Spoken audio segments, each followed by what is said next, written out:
Everybody, it's Scott and Rita again. This is kylego number 30, 10 times 3. So we're going to mess it up as always and bring to you just a kylego conversation. So we have no idea what will happen. So here we go. And now it's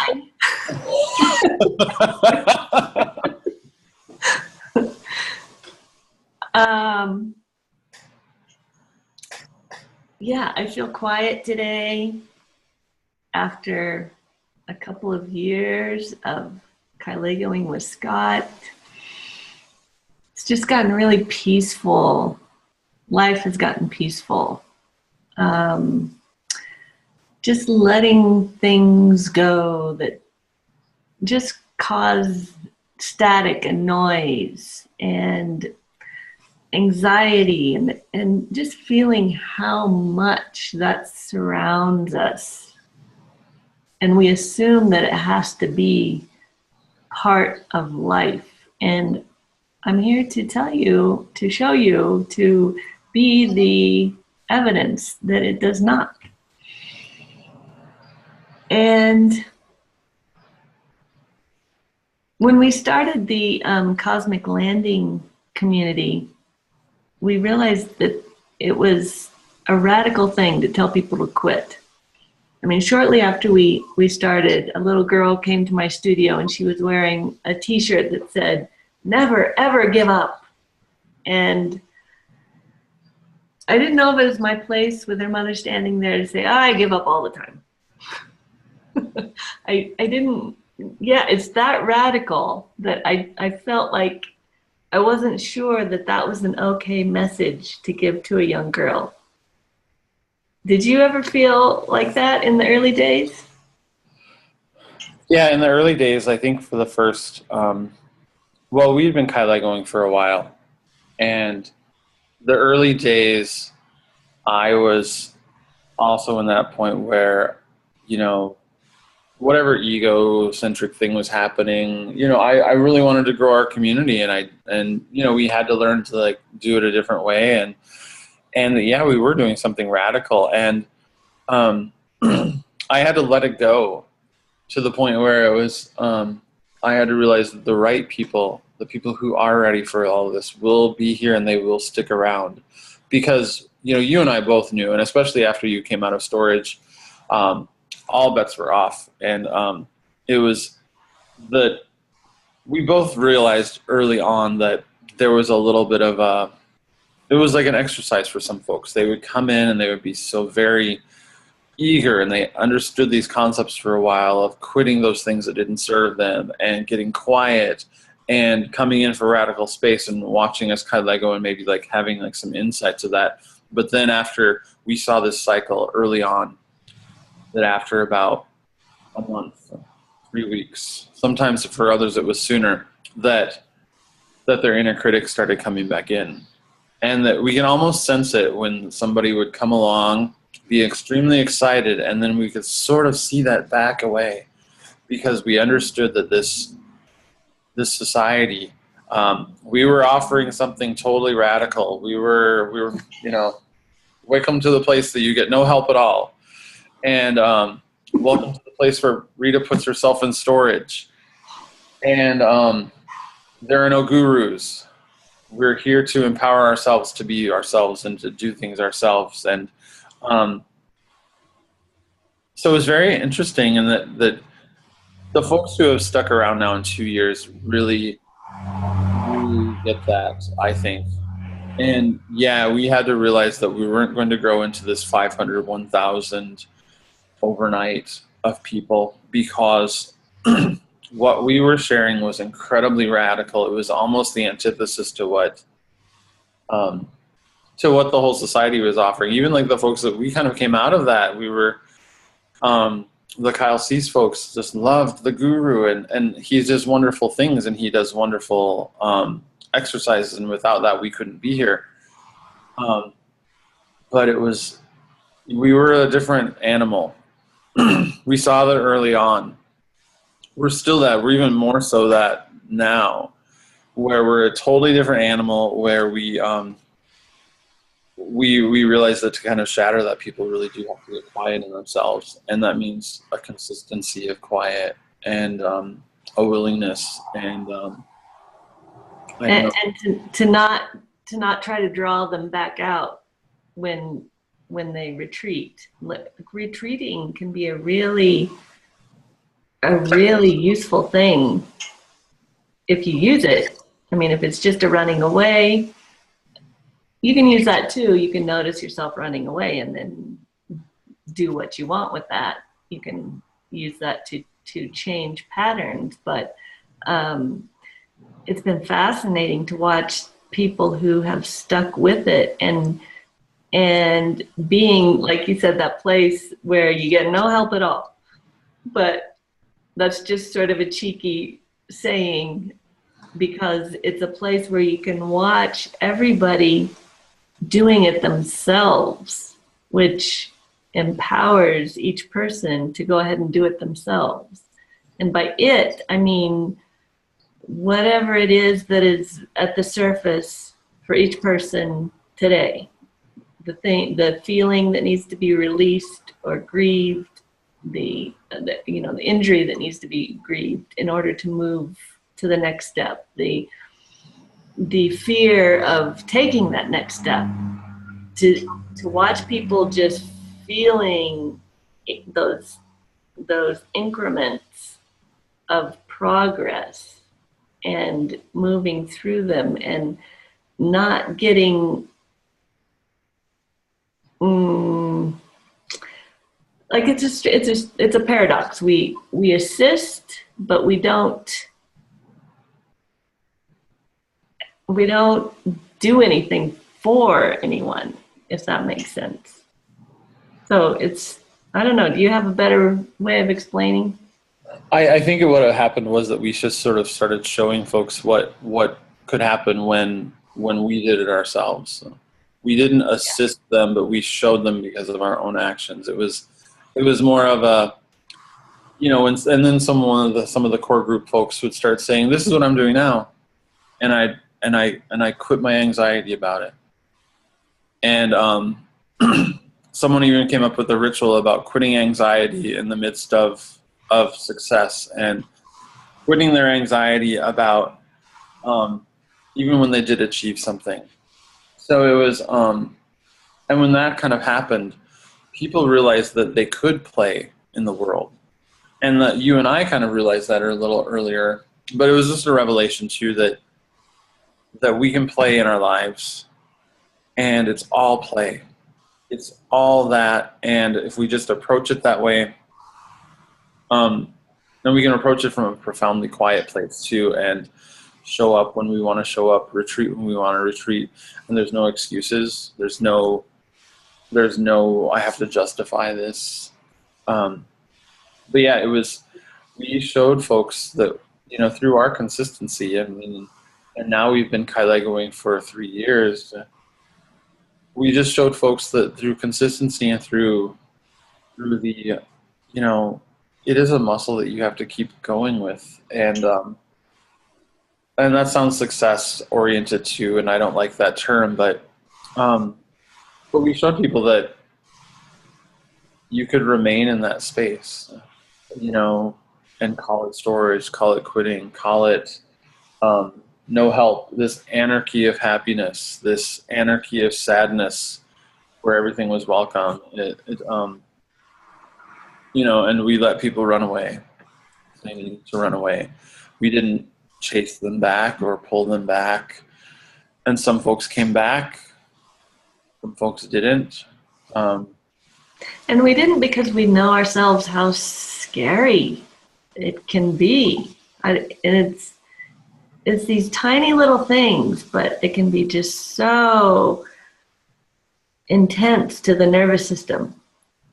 And there's plenty of psychology and trauma therapy to explain all of that, and we don't need to do that. We just need to know that it is scary, and to still continue stepping into that scary space little by little, and show the results of that. And that seems to be what's been the difference for us, is that we're not striving for a massive 6-figure income and we'll show you how to do it. We're just taking that next step. And we've taken a whole bunch of next steps in the last couple of years. And even before we started the community, we had already had experience doing that. And now you can see the change. You can watch the changes. The community allowed other people to watch the changes, which I think is really important. Yeah, one of the things that I always struggled with, I struggled with this, I struggle with it now, is, and the people know this about me, that even after these years, I do struggle with it now that, once I've kind of come to a point where I use irreverence a lot now, and that works for some, that works for others, but more because I use it because it works for me, and like these terms like you'll get no help at all and you'll love it. But yeah, that is the real thing is that there sometimes for people like micro steps are very scary. Micro movements are scary. Stepping into a pool that it's unknown can be scary for folks. And I have always been maybe more, not always, but the last few years it's been bring on the scary. I have been a person to just say, split me open, bring on the scary, because I've seen what that helps me, how that helps just to. Yes. Yeah, the falling apart is,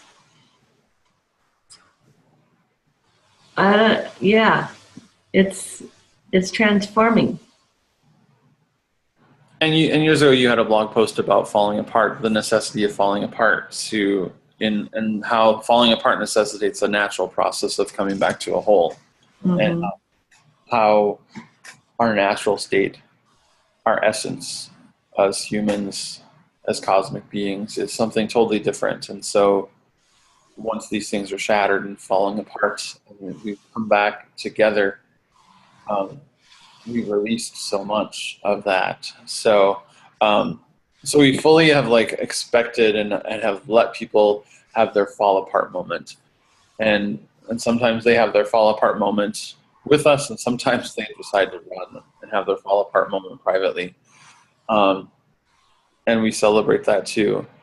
And we are not attached to, their fall apart moment either. So we've each had our fall apart moments, and they've been scary. And I think we've noticed that right away.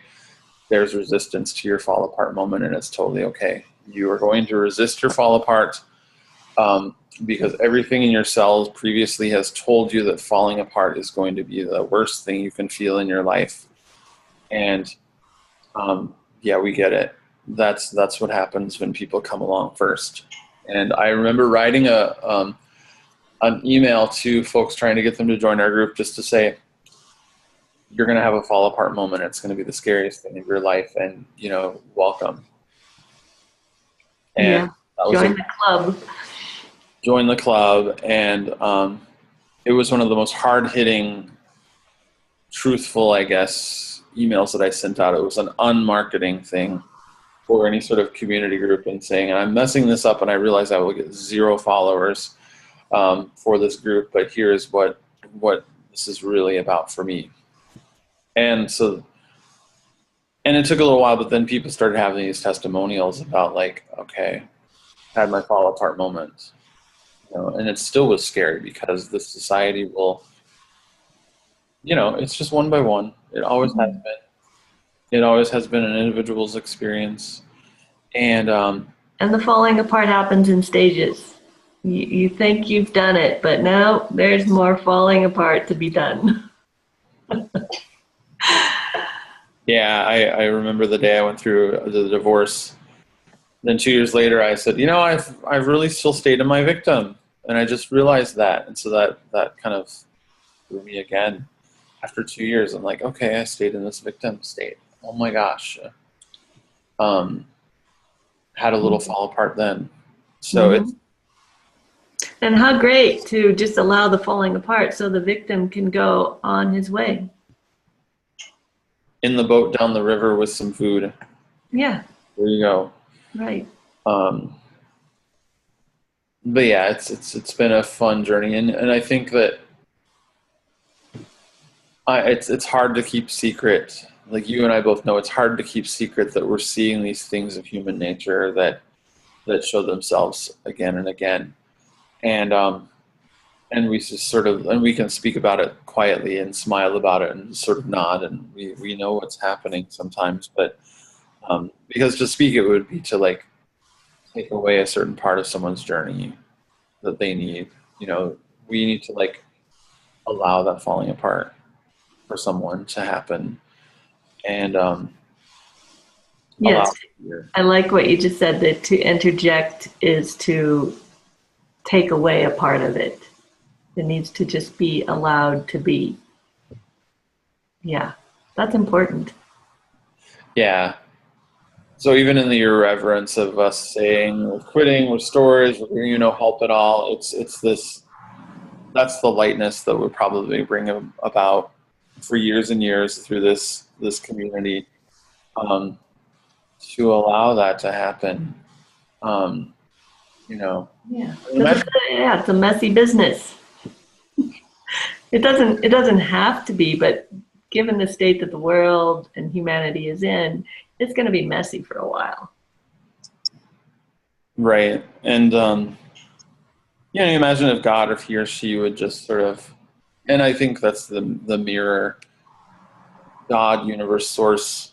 You know, we all live in this messy middle, and even I believe that, you know, that God and the universe and our source and our creation, you know, divinity knows that we're going to be messy and allows that, and you know, the process even of nature is a messy one of breaking down and growing again.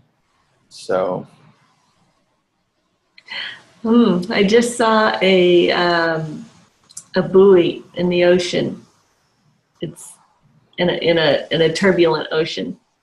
It's staying there. It's moving with the waves, but it's staying put, and it's guiding ships, boats into this to the safe harbor. I don't know what and that is. That's what I just saw. and really, what else does a buoy do than Mm-hmm. just sort of be and stay there in that space and um, maybe shine a light and bob up and down with the waves and stick it out through the storms. Not really stick it out, but just be thrown about the same Mm-hmm. way. Um, Pretty Yeah. silent. Right. Feel all the movement or all the stillness that's around at any given time. Let a bird take a break on you every now and then. And hope you don't get swallowed by the great white shark. So, Yes. um, I'm sure buoys are afraid of that. So I'm so scared that a shark's going to get me. So, and you know, when sharks probably don't, they probably had one and they're like, that's enough. So Yeah. Yeah. that wasn't a pleasant experience. That's funny. Right. Shark. A shark gets a load of us. No, that's enough. It wasn't pleasant, so I'm leaving that alone. No. On. So, um, yeah, but it's been a great journey, I think, so far, and I'm kind of like waiting to see what happens in this quiet messiness to keep going, because I've seen really great change. I've really seen great um, illuminations with people, and we still live. This is an exercise. Humanity is such an exercise, and if you believe that we're here to experience all the love and all the grief and all the passion and all the suffering of the world, um, you know, wrapped up in one fleshy skin of a container, then I mean that's all I hope for, and I see moments like that. I see them, and I those are the moments I love, and that's why I keep doing this, and probably hopefully why you keep doing this too with me, and for 3 years we're like, okay, it's another kylego. What are we going to talk about? So it's never been that way, which is great. So Yeah, no, it's always fascinating, and I know that when we get quiet, when we start sleeping, I know for me and you early on started experiencing this too when we're just sleeping more. It's like a toddler in a growth spurt. Just your physical body needs to catch up with the spiritual growth that's going on, and that has to be okay too. Not You don't have to keep pushing and striving and yeah, even with your physical with your health improvement and working out, you know when to rest, and the rest is important, just as important as moving forward. oh, it's probably even more important. It's I don't know. Yeah, I like what you said. Just the whole your spiritual body has to catch up. Your physical body needs to rest so your spiritual body can catch up. Um, Even physically, our muscles grow when we sleep. That's when we take on the nutrients. That's when they're allowed to rest and they can grow. And so, it's been a perfect metaphor. I tell people that's why I get people first into yoga. It's like you've got to learn to rest. You've got to learn to quiet your body so that you can grow, and allow those things to happen. We don't release fat or toxins through this franticness. We release those things when we let our body get quiet and do the things that it should do in a natural state. We can actually enhance that, of course, but for a lot of people, it's just this radical notion of like, you want me to sleep how long? You want me to take naps? And it's the same thing here. I'm like, I want you to dream. I want you to keep a dream journal. I want you to sleep. I want you to take naps. I want you to put yourself in storage. Right. And for God's sake, quit. And quit. Let that shit go. Yeah. And it's just so I bring this to like my health coaching too, and it's just as radical and it's great. But they're like, you mean I don't have to push myself so hard and this can happen? Of course. It's it's really interesting, and so do I get like lots of people coming my way sometimes? A lot of times not. Do people get results? Sometimes. But it's all dependent on them, of course. And so it's the same process with spiritual growth and our cosmic community. It's such a warm group now. I think it's just such a warm home. Yeah. Easy. It's just easy. Easy. And there's, we share things, like we have group kylegos, and it's just like, oh my gosh, people share. And we don't have to like necessarily, when, even like when we get to certain numbers, you and I like think about how are we going to reward folks who stuck around. And so sometimes we start giving away like things. And so of course, like money has never been like the object for us. We are just invested in the humanity and the human race. And, so that's what comes about. It's never been about, this get rich quick by joining a community here. It's, we're lucky if we pay our rent and we're fine. And it's just that because we're staying, and that's what people feel. We stay in that space, and it's okay. Like I told somebody like a long time ago, maybe it's okay for you to live month to month. Have you ever thought of that? Have you ever made it okay? Have you ever made that okay for you to live month to month and keep going? Have you made it okay to be scared? Mm-hmm. And what if the focus is really living in your soul? That it's not about success. It's a worldly success. It's about being more and more connected to your soul, which connects you to everything. God, other people, other souls, nature, feelings. Yeah, that's where my focus went pretty early on. And I believe that too. If to take really fully advantage of this earthly experience that our spirit bodies are on, it's that connection to spirit, to soul, and to a creation, to God, universe, spirit, however you feel. I think that's, yeah, I mean, of course people are going to do some of these otherworldly things, have children, have businesses, have jobs, have money. But then, I put that number one. My fitness used to be number one.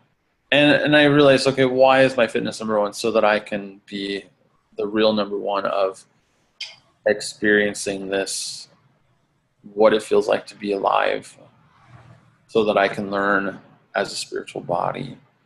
Mm-hmm. That's been the biggest lesson for me in the last 3 years, is that, yeah. And I frame that every day. It's like I frame that now, where this is just a chance for me to be alive and to experience this as a spirit being, and to connect with that spirit being looking back at me all the time. Right. That's the biggest relationship I have, is with me, this future non-dimensional, ultra-dimensional, non-time linear person or being or spirit looking back at me every day at the things that I long for and that I hope for, that I feel love from. Yeah. And in the beginning, we had no idea how that works on this earthly plane, and the things required for your physical self to be okay here. But we discovered it along the way, and that living month to month isn't really an issue, and it doesn't have to be for anyone else either. And there's a way to get there. And we just discovered it as we went. And the journey was much more powerful than this idea of it having to be easy. Through this difficult journey now, there's an ease. Yes. Mm-hmm. And I'm sure that there's levels of that. There'll still be struggles, and there'll still be times where I feel like it's not easy. Well, there's always a new place to progress to. That's the fun of being an eternal being. There's always new things to discover. Yes. Yes. Good. Okay. All right. Thank you, Rita. Yes, thank you. All right.